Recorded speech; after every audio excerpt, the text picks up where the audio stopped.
Welcome to Snooze with Sam. Ambient Scottish sleep stories, meditations, and ASMR sometimes.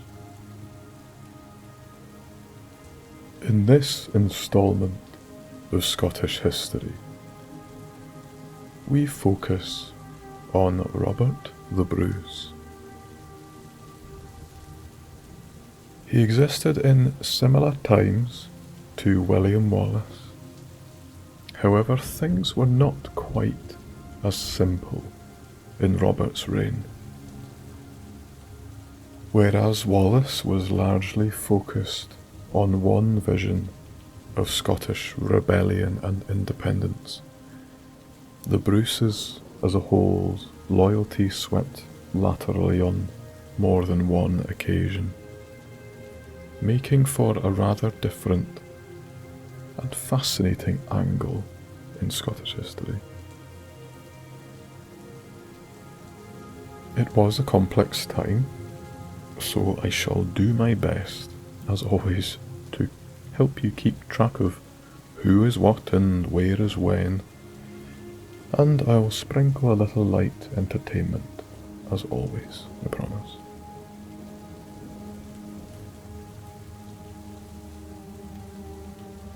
So when you're quite comfortable, warm and cosy,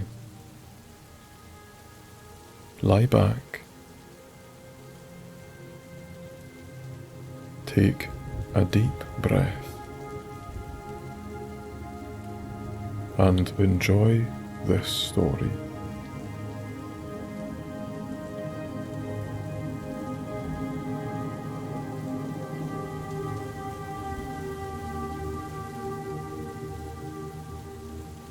This story tells the tale of Robert the Bruce, the Outlaw King.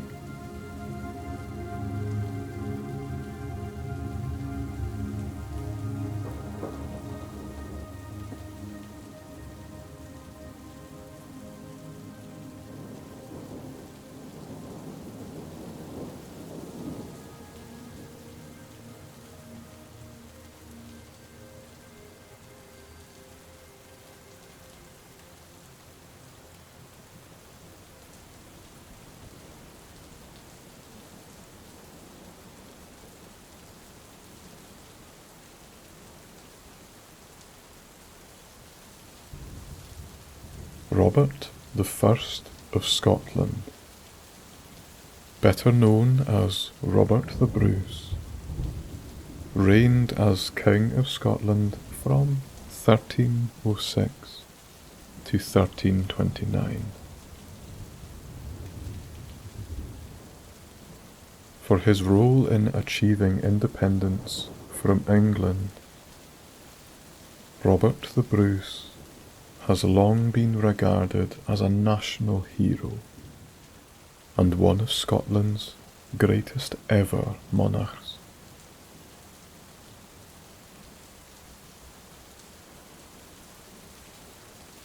Robert succeeded John Balliol, but only after a disorderly decade of side-switching and military ups and downs against English armies, led by Edward I of England and those of rival Scottish barons.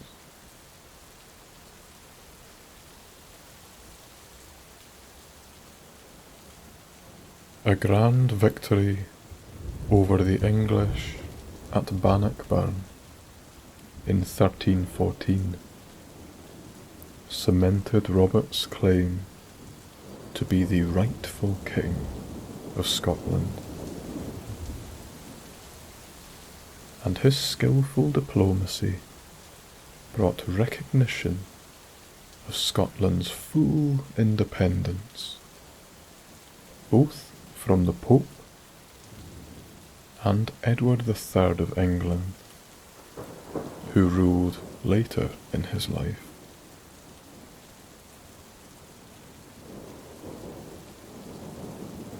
So let us learn a little about Robert's early life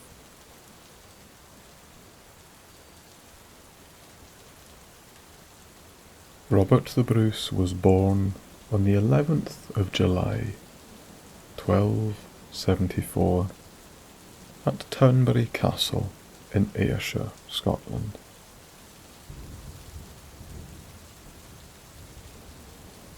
His father was Robert the Bruce also, but he was Robert the Seventh. And his mother was Marjorie, Countess of Carrick.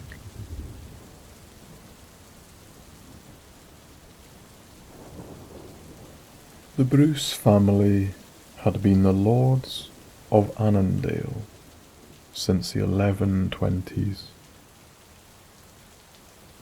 and they claimed descent from Earl David, younger brother of William I of Scotland, who reigned from 1165 till 1214.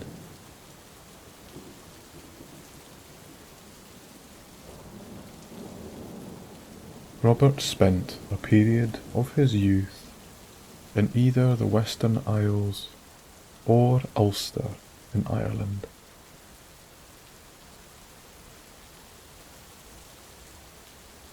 As the family had estates and properties in England too,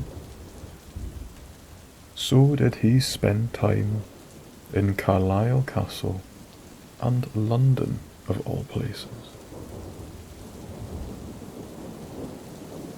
Traitor. If Scots knew that today, I don't think they'd think nearly as highly of him.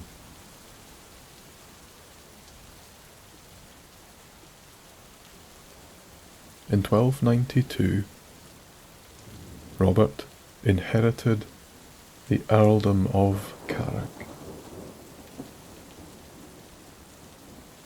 So even as a young lad, he'd already got a fair portfolio in his pocket. If only it came that easy to everyone else.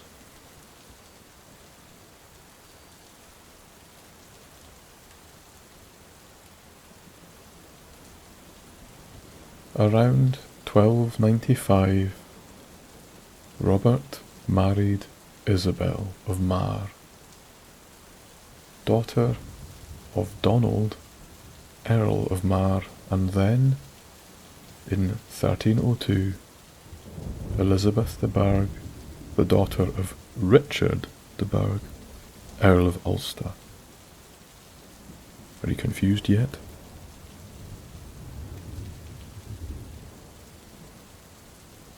With Isabel, Robert had a daughter, Marjorie, and with Elizabeth, he had two daughters, Matilda and Margaret, as well as two sons, David and John. Put very simply, he married twice and had lots of wains.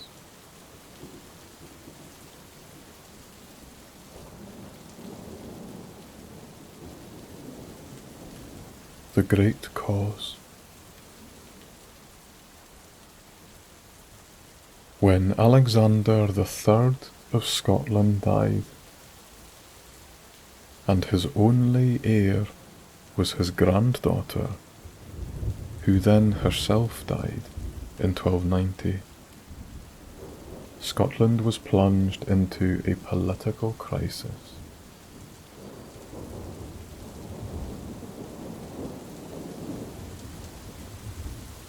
The royal houses of England and Scotland had been tied via several marriages, as we've just learned. However, Edward I of England went a step further and considered the Scottish king his vassal.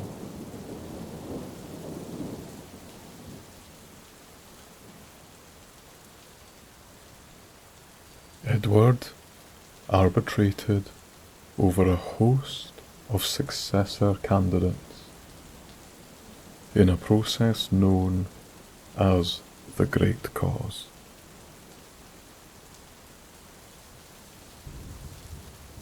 The English king chose John Balliol in November 1292. You may remember that name from William Wallace's story.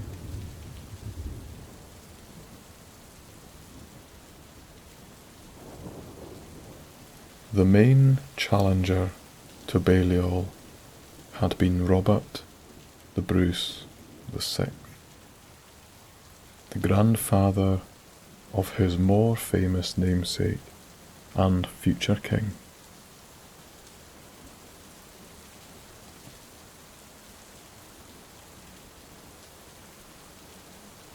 The Bruces did not accept Edward's decision and continued to press their own claim for the throne.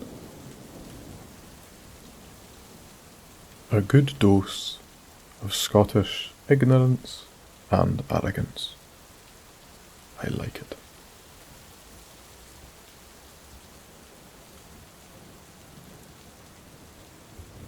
Balliol had won because he was an even closer descendant of Earl David, and more importantly for Edward I, a more anglicised and weaker candidate, meaning he could be more easily manipulated.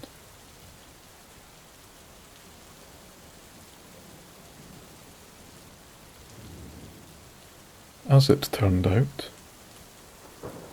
John Balliol's reign lasted only 4 years, as Scottish nobles, tired of his ineffective resistance to the overbearing Edward and the rise in taxes imposed to pay for the English king's war with France,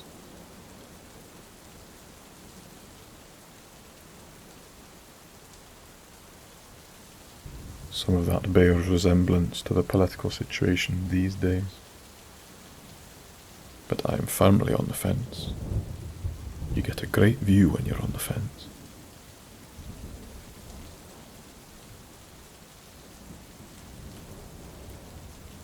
In late 1295,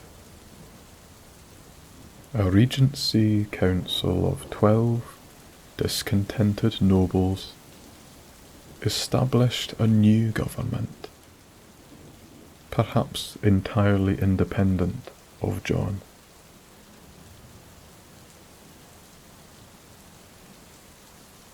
This council, and therefore Scotland, formally allied itself with Philip IV of France in February 1296. The first move in what became known as the Old Alliance. Rumour has it the deal was done through a trade of baguettes and haggis. But that's just a rumour.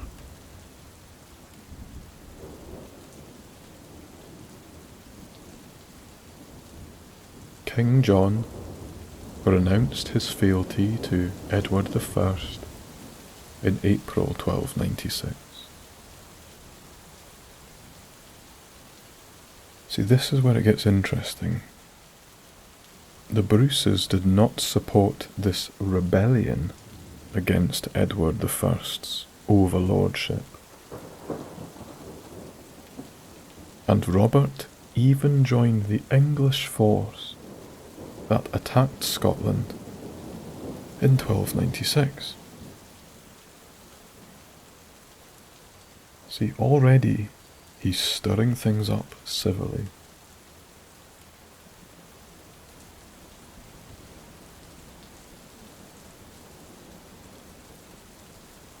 Understandably, Edward's emphatic response to the Old Alliance sealed with baguettes and haggis, was to repeatedly attack Scotland.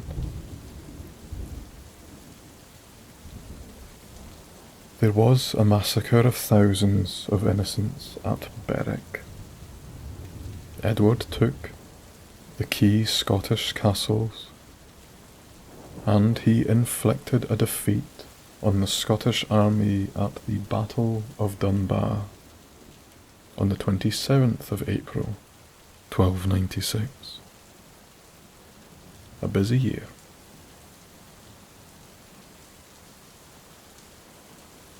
Three English barons were nominated to rule Scotland, which, in effect, became a province of England. Ugh, feels horrible to say that, doesn't it?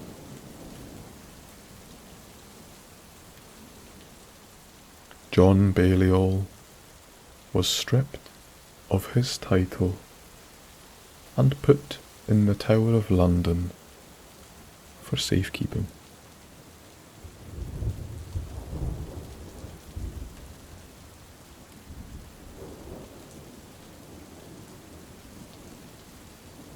The War of Independence.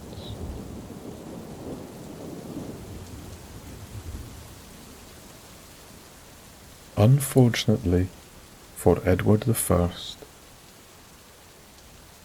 as we know, Scotland proved rather more difficult to subdue than he anticipated.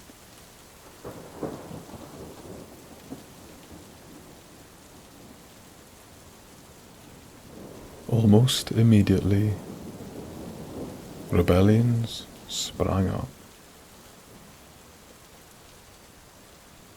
The most successful was the famous uprising led by the main man himself, William Wallace, and Sir Andrew Maury of Bothwell. We know all about them, don't we?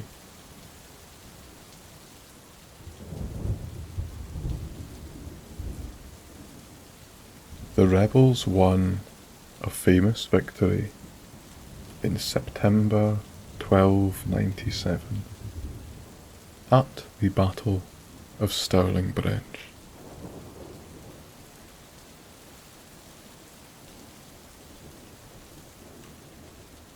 A ruling council was established consisting of Wallace, John Comyn, and then Bishop Lamberton. But because they can't be pleased, the Bruces did not support this group, especially as the Commons were supporters of the rival Balliols.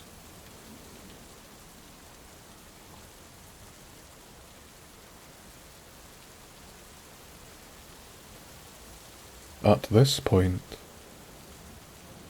the Bruces seem not to have fully backed either Wallace or Edward I, but instead they bided their time to better see the outcome of this first stage in what had become known as the First War of Independence.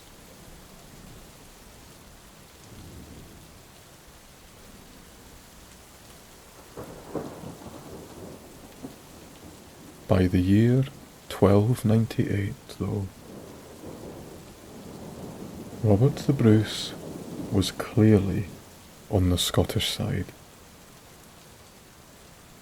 as he was involved in the attack of English-held Ayr Castle.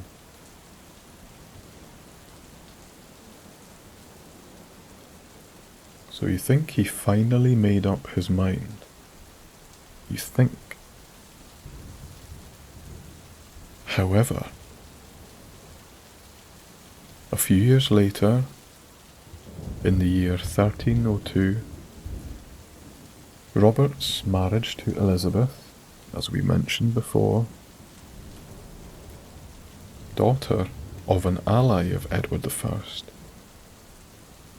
coupled with the release of John Balliol from his safekeeping in the Tower of London, meant that Robert once again sided with the English, lest Balliol's Scottish allies succeeded in reinstating the ex-king. What a bizarre turn of events. You literally couldn't write it, could you?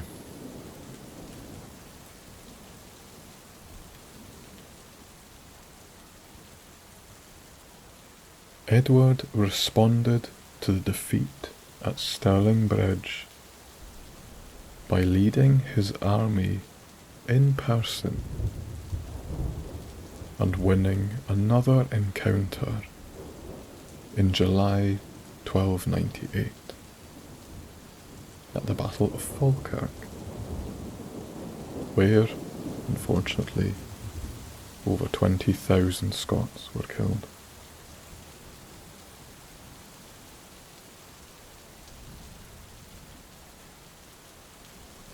Edward then sent more armies, and in 1305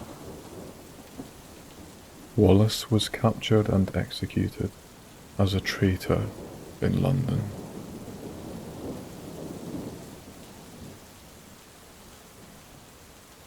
Nevertheless, Wallace had become a national hero and an example to follow for others, notably Robert the Bruce, who by 1305 began to think twice about his decisions up until then, as he had serious misgivings concerning his support for the English crown. You nugget. It now seemed highly unlikely that Edward I would ever make Robert King of Scotland.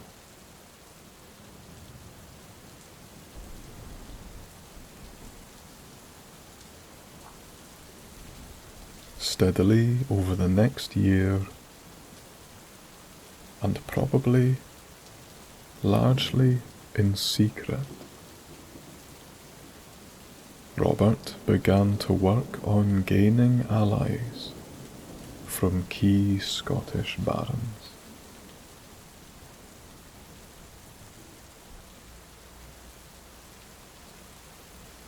By February 1306, the Scots were rallying around their new figurehead, Robert the Bruce, who denounced John Balliol as a puppet of Edward I.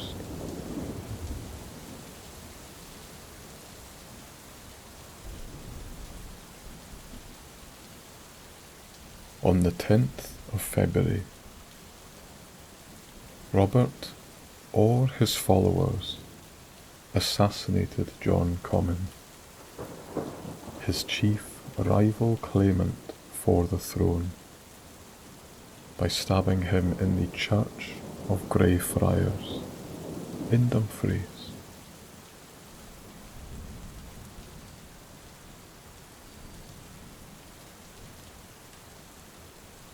With the definite support of the northern Scottish barons and the dubious support of others,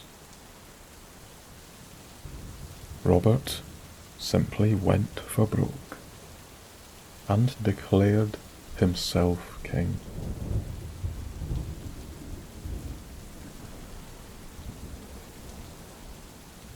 Robert was inaugurated in Scone Abbey on the 25th of March, 1306.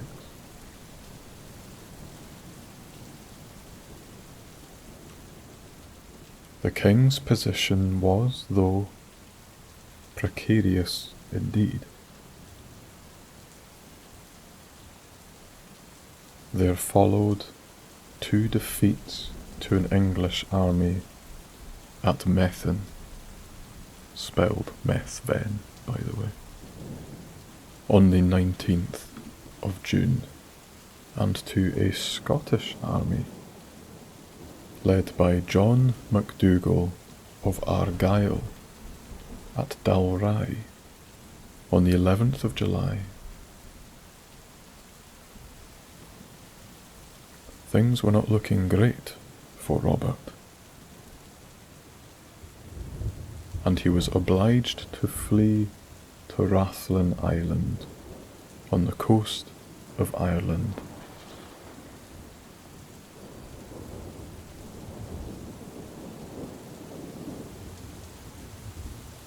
The English, unable to get their hands on the king, went for the next best thing and hunted down his family.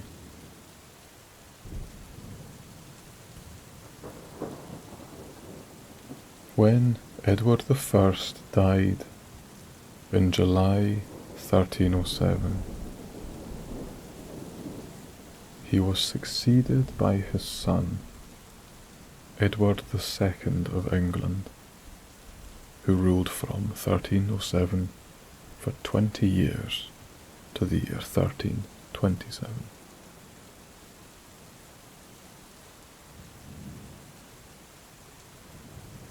The new king lacked the political and military talents of his father,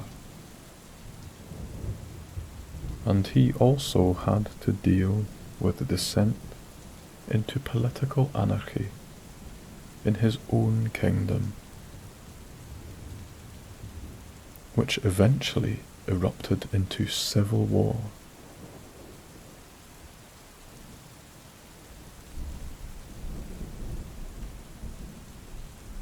Almost acting as a distraction, these developments left Scotland some breathing space.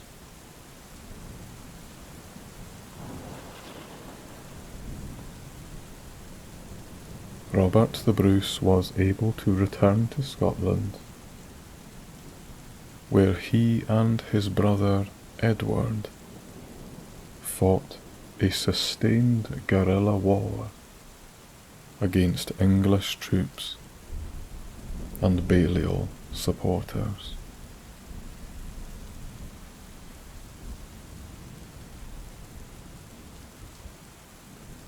By mid-1308, Robert had smashed the Commons, taken their key castles, and razed them to the ground, and taken possession of Aberdeen.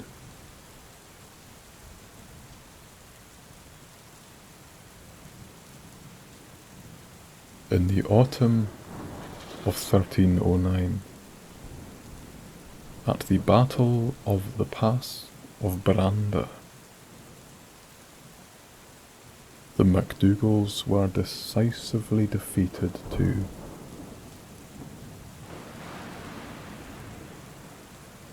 And at this point, Robert offered truces to any Scots willing to follow him.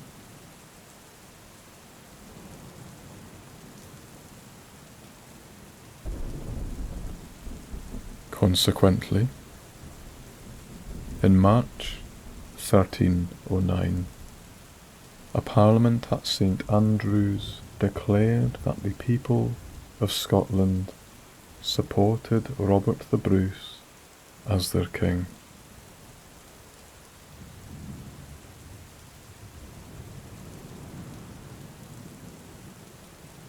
An embassy from France similarly declared that Robert was the rightful king of Scotland. Things seemed to be looking up for Robert, getting fans left, right and centre. Still though, several key castles remained in English hands, and these included Berwick, Roxburgh, Edinburgh and Stirling.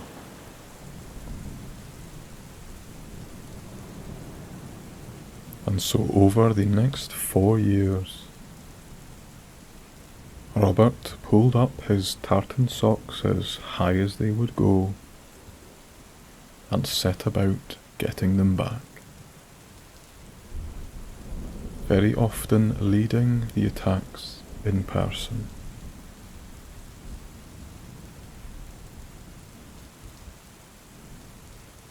So again, what we can gather is just like the modern day politics of Scotland and the UK. Schemes and who plays for what side was just as volatile then as it is now. Everyone out for themselves to make a name. How refreshing.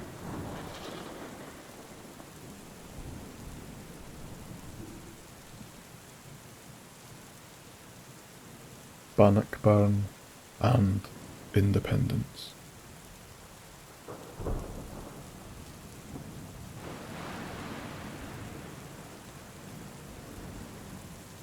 Edward II's preoccupation with his own internal troubles meant that Robert could pick off English-held castles one by one.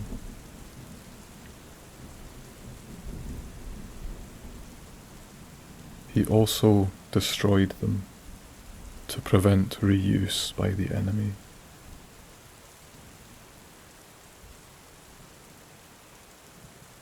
He also made regular and lucrative raids into northern England, seemingly at will.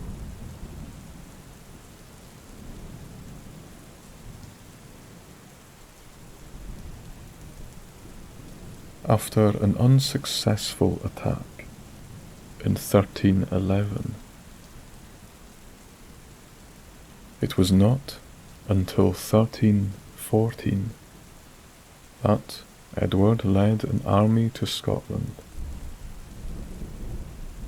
the motivation being the siege of the English-held Stirling Castle.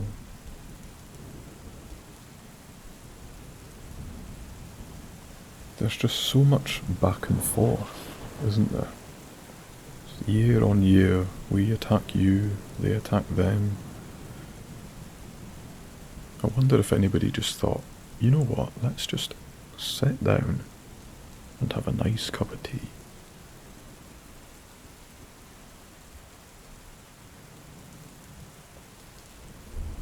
Edward's force greatly outnumbered the Scots, led by Robert the Bruce.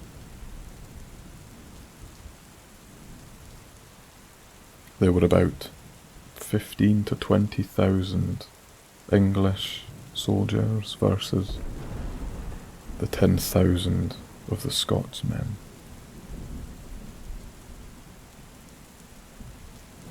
At this advantage of the mobility of Edward's 2,000 heavy cavalry were negated by Robert's choice of a narrow, boggy ford as the battle site near Bannockburn village.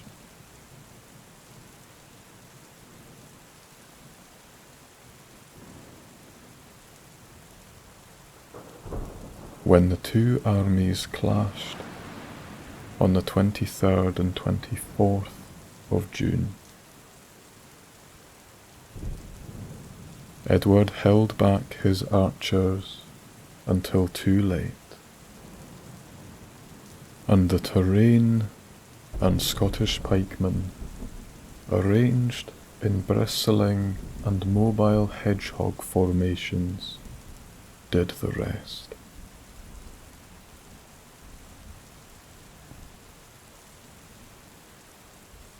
Around 200 English knights were killed in a disastrous defeat.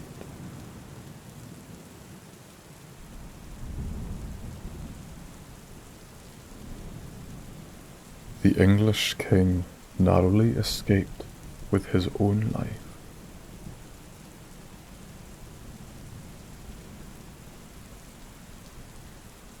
Robert had shown both his skill at leadership and his bravery in battle, meeting the challenge of a one-on-one fight with Henry de Bohun.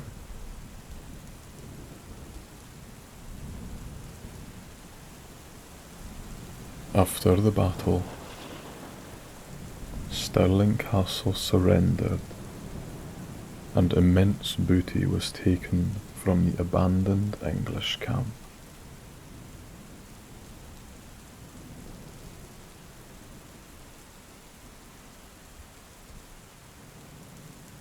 Scotland had effectively reasserted its independence.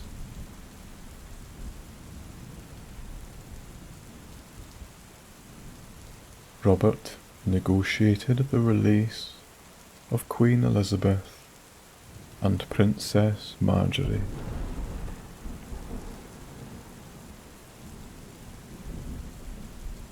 He also confiscated the lands of those Scottish lords who had supported Edward, giving him ample resources to reward his followers and ensure their continued loyalty.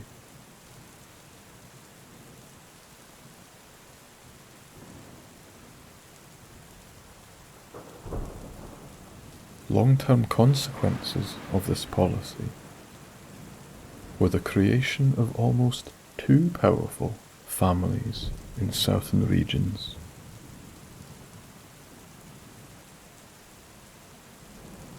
The creation of enemies amongst the descendants of the disinherited,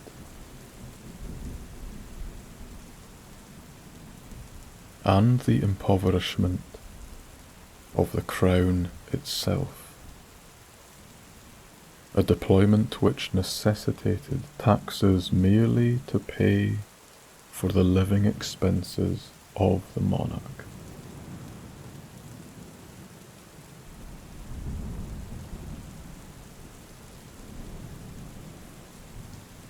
For the moment, though,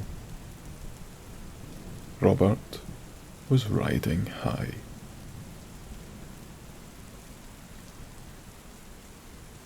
Berwick was taken in 1318, and the Scottish king continued to raid northern England, almost capturing York in 1319.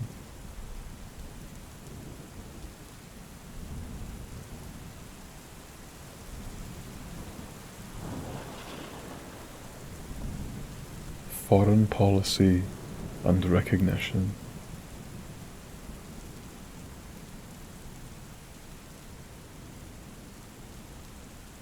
Feeling audacious,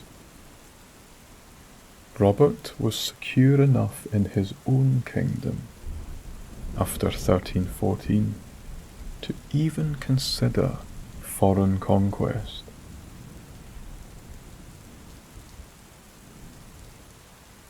Some people can just never get enough, can they? In a campaign covering 3 winters, the Scottish king grabbed Ulster, and installed his brother Edward as the King of Ireland in 1316.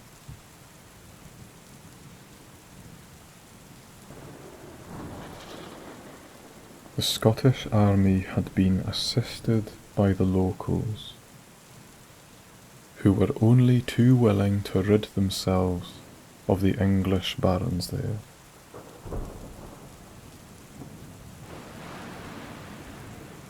However, his brother, Edward Bruce, proved just as unpopular, and he was killed in battle in 1318. In the end, the Scots gave up Carrickfergus Castle and withdrew from Ireland altogether.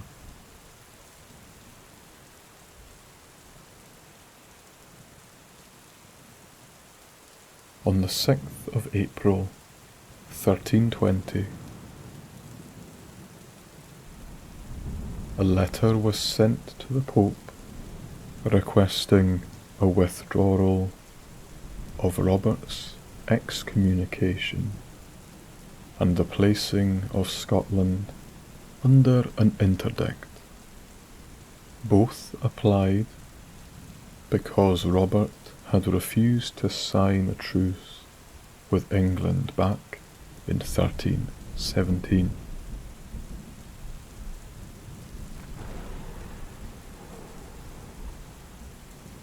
The contents of the letter are often called the Declaration of Arbroath,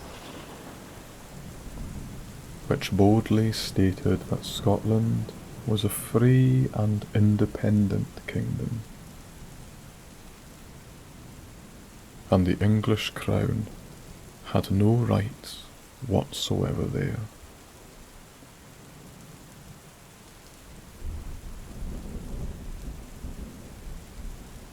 This impressive document, which is festooned with the seals of 8 earls and 38 barons, still survives today.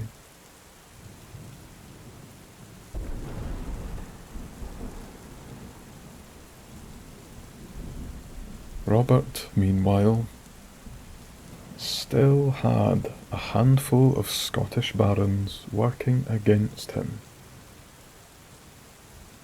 and the failed assassination plot was ruthlessly avenged in late 1320.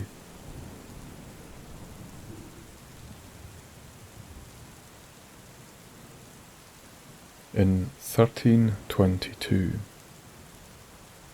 a lackluster English invasion was repelled.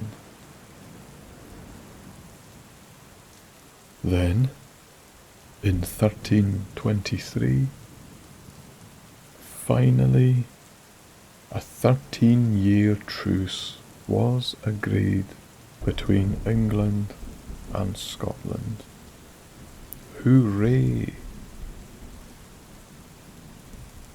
The 1326 Treaty of Corbeil formally established an alliance of mutual assistance between Scotland and France,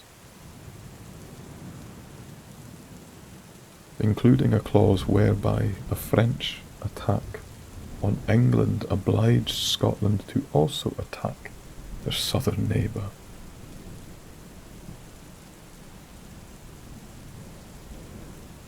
There's always loopholes.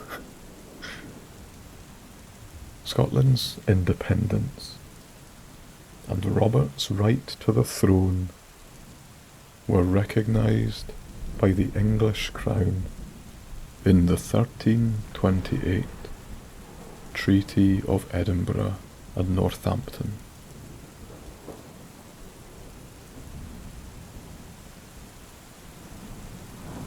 The treaty was sealed with Robert handing over £20,000 and the betrothal of Robert's son David to Joan, the sister of the new king, Edward III of England.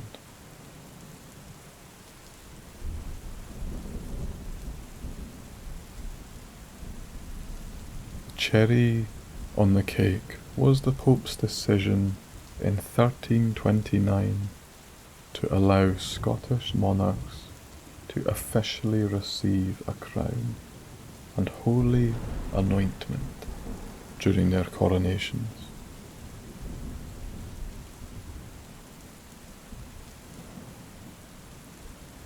The Kingdom of Scotland was, for the first time, now on equal footing with other European monarchies.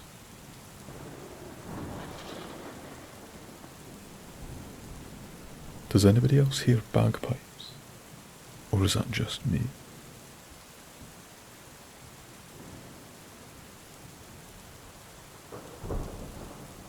Robert the Bruce died on 7th of June, 1329, at his manor house at Cardross in Dumbartonshire.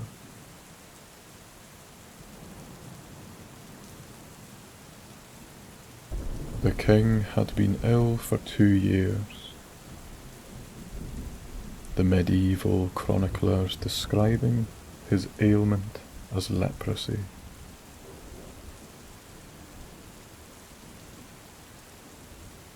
Robert was buried at Dunfermline Abbey. However, he had long wished to go on a crusade to the Holy Land, and never having managed it, he requested that Sir James Douglas take his heart there.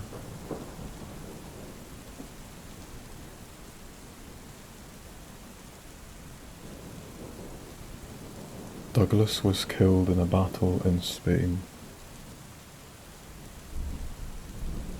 but legend has it Robert's embalmed heart was taken back to Scotland and buried at Melrose Abbey.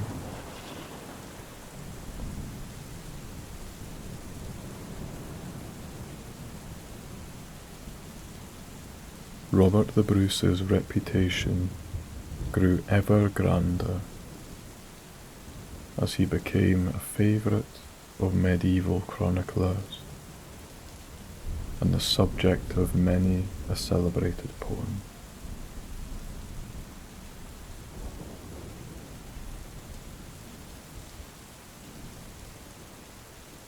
And throughout the centuries, his name carried and continues to carry the strongest possible symbol of the power of Scotland and its independence.